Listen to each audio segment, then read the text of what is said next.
One thing I ask of the Lord, this is what I seek, that I may dwell in the house of the Lord all the days of my life, to gaze upon the beauty of the Lord and seek Him in His temple. If you were to ask God for one thing right now, what would you ask for? One thing. What would it be? If we were to stop and pray and just take a moment and say, you get to pray for one thing, what would you ask for? What comes to your mind? What comes to your heart? This is an interesting passage because we're invited into the prayer life of someone else.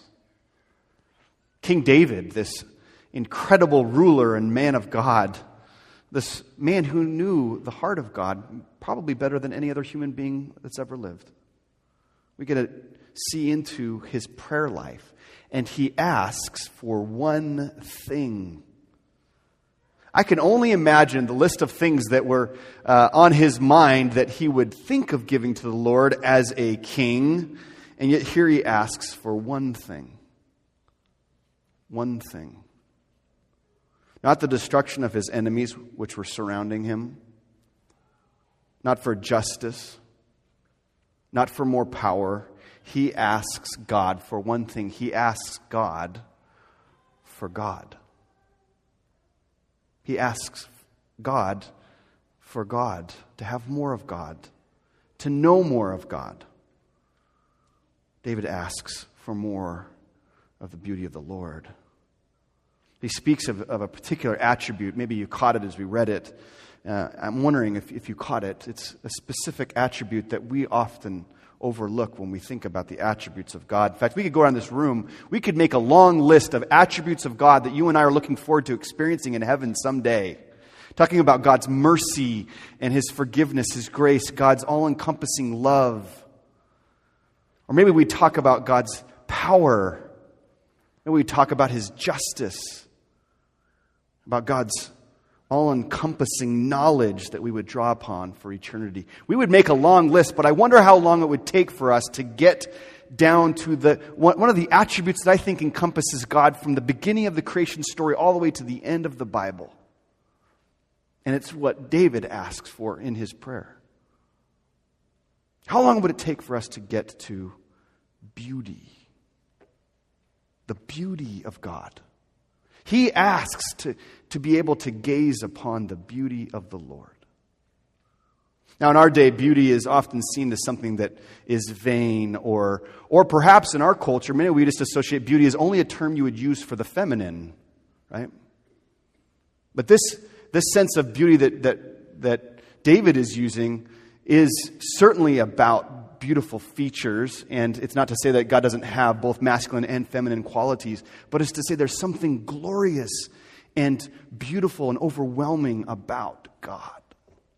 And He wants that. I think there's something in the human condition for us to love God for what God gives us, not to love God for who God is. Do you ever find yourself in that position where you draw nearer, you love the Lord for what He gives, but not necessarily for who He is? Imagine how that would work in your marriage, right?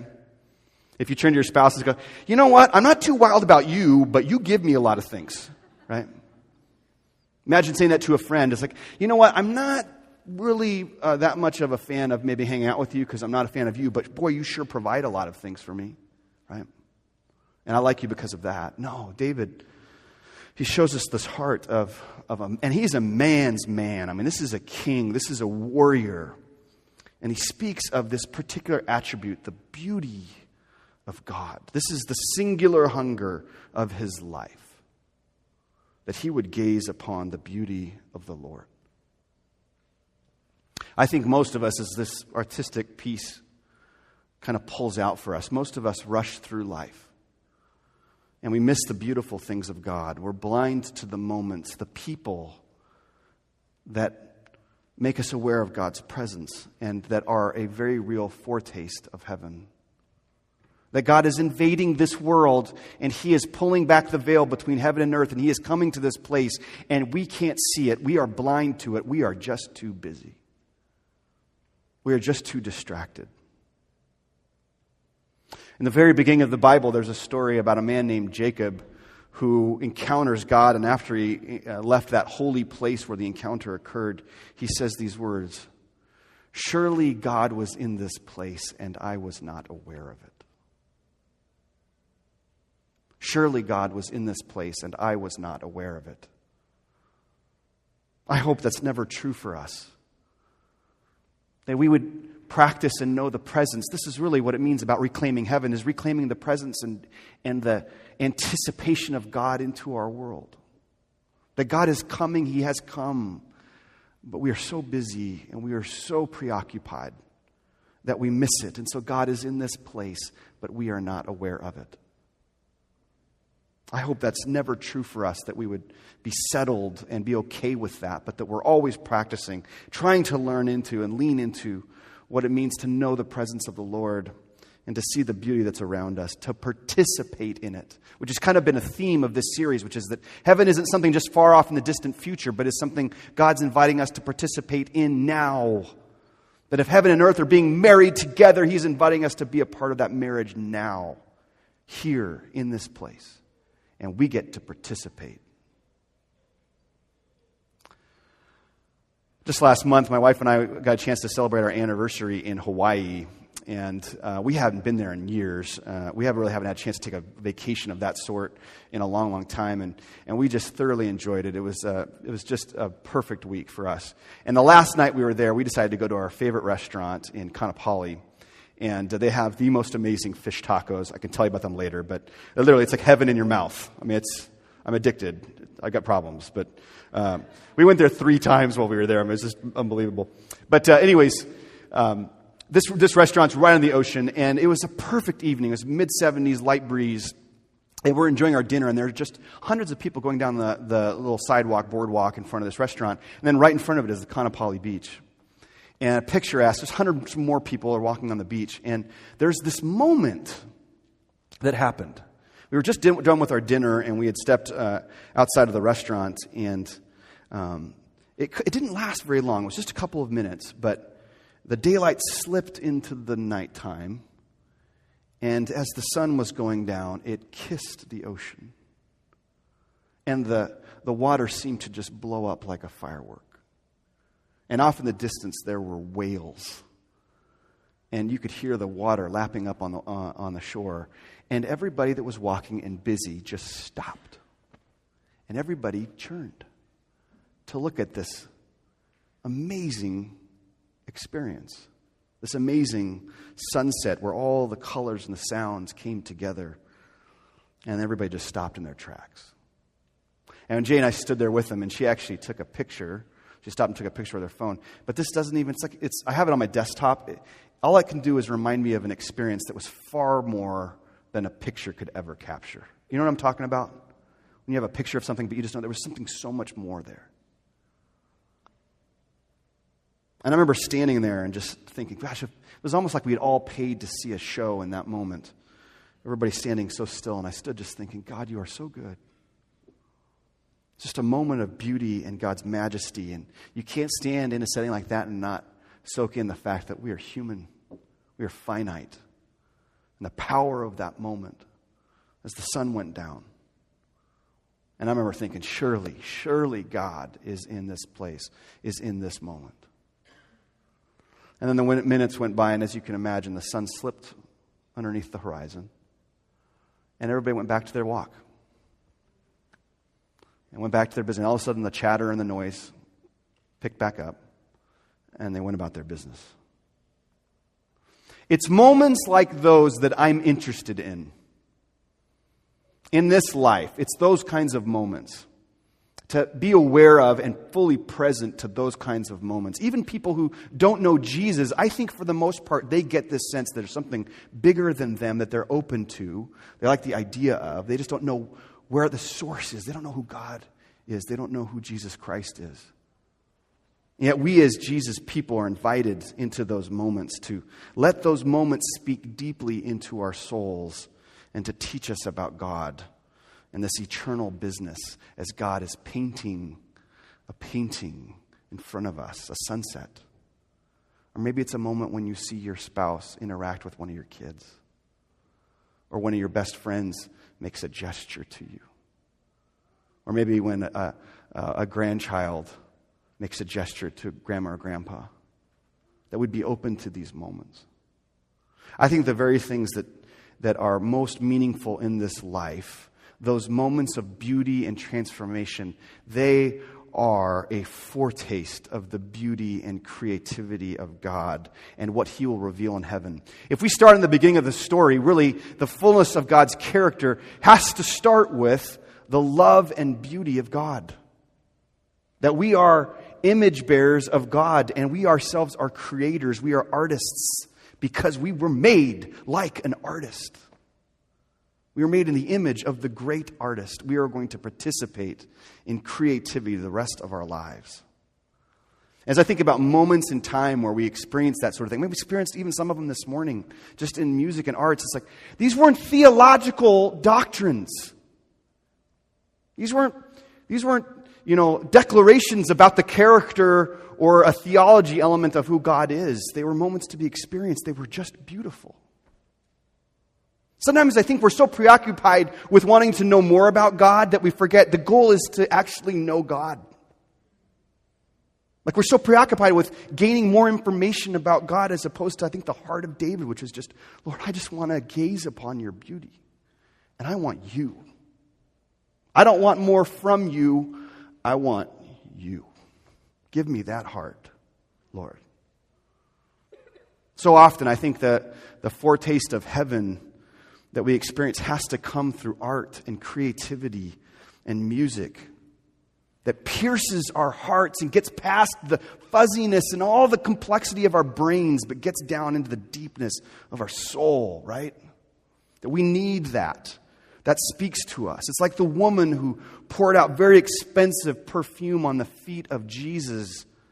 We have to be careful to not treat art and beauty as excesses or non-essentials. This is something that I see in my daughter, Natalie. She's so amazing. She'll just stop in the middle of her day and she'll break out crayons and she'll start drawing. And I'm in a hurry. And, honey, we got to get in the car or we got to get going somewhere. And I miss this. Like, she just has this ability. Kids have this ability, right? To just stop and take a moment and observe beauty and make something with their hands. Right? They should never be treated as excesses or non-essentials, but we do this. One of the apologies that my brother Ross made at a baccalaureate service one time that I just loved was he just apologized for the way that when kids were brought up, these kids that were graduating from high school, that they were critiqued for how they danced and how they drew pictures. And eventually most of them had to stop altogether because their drawings weren't good enough. Their dancing wasn't good enough. We create. We're made to create. I love that at this church, I don't know about a whole lot of other churches, but one of our core values is we create. Talking with a membership class about this just a couple weeks ago, about how there's something about our church and the way God designed us is that we have to have these kinds of moments where we create and lift up our hearts through art and song. And sometimes it's not very good, right? It's not the best. It's not excellent. It wasn't the best artist in that every way, but we don't care. It was the desire to lift something up, to lift our hearts up into the presence of the Lord, something that transcends the intellectual. I remember one of those moments. It'll always stay with me. A woman in our church named Megan Sadler, her husband's an artist, by the way. In fact, he has two pieces over here that are gold foil. You got to come up after the surf and just look at that piece. I mean, there's many pieces over here by artists in our congregation, but they're going, how did he do that? That is amazing. I want to buy that, But she was participating with our choir one Sunday, and they sang this song. I don't even remember the song. All I remember is that her voice just pierced everybody's hearts as she sang a solo in the midst of this piece. And everybody just stood back, and it was like the veil of heaven on the curtain. It was like the veil was just lifted back. And all of a sudden, we just knew we were in the presence of something beautiful. And God was there. Did it serve utility? No. Was it economical? No. Was it easy? No. Took sacrifice, took quite a bit of time for them to prepare for that peace. It was beautiful. There's something about music and art that pierces us, and when we pull the veil back, we see heaven and earth come together. It's just a foretaste of heaven. We'll know the fullness of it when we get to heaven someday. But it's just a foretaste. But this is the caution for us. There's an ugliness to our culture that wants to critique and rate every experience immediately after it's happened. I think you know what I'm talking about, right? I went to a movie with a friend, and we went and saw a movie entitled Spotlight, won Best Movie of the Year. It was a stirring movie.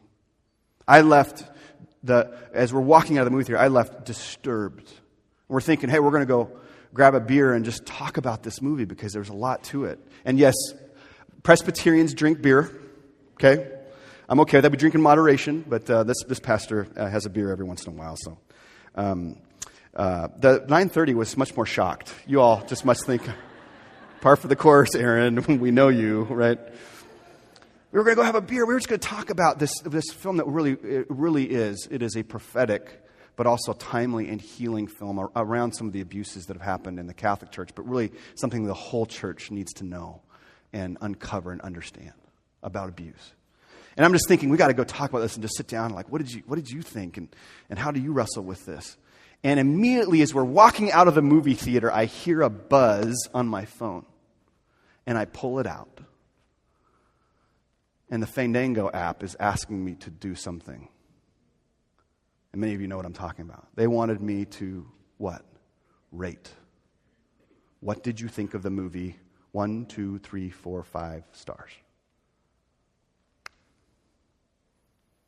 You know, I'm not meaning this in a political way, but President Obama can't even finish his speech before people are already critiquing it. Because we just live in a world where you can't even consider ideas. You're critiquing them before they're even finished. We live in a world that just is just wrought with criticism and critiquing and nitpicking, and we have to resist this. We all critique to some point or another, some level or another. I think we're in the danger, though, of a mindset that prevents us from experiencing the beautiful moments, even if they're broken, beautiful moments, and seeing how God is at work in those. Richard Rohr is a fantastic author, spiritualist, former Catholic, who speaks of the opinionated mind as one of the largest obstacles to seeing and perceiving God's presence, the heaven in the here and now, and seeing God work around you, that the opinionated mind is one of the biggest obstacles we must get over. That we can't even see God, we are blind to it because we are so doggone opinionated. As opposed to being emptied of that opinion and being open to how beauty may come. I love that being a part of this community, this church, UPC, that we're a church that celebrates creativity, and we can do it a whole lot better. We can get a whole lot better in this area. But we even have a whole Music and Arts Institute.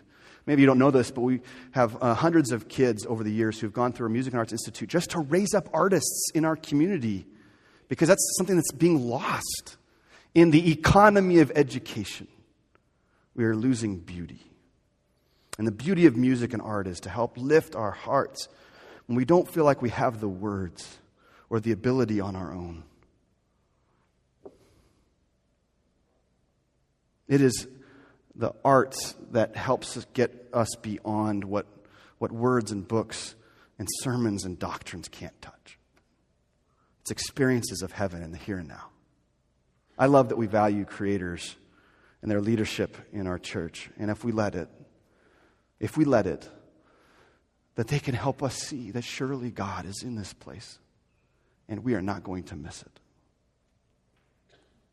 Surely God is in this place. May David's prayer become the prayer we pray. Will you pray with me?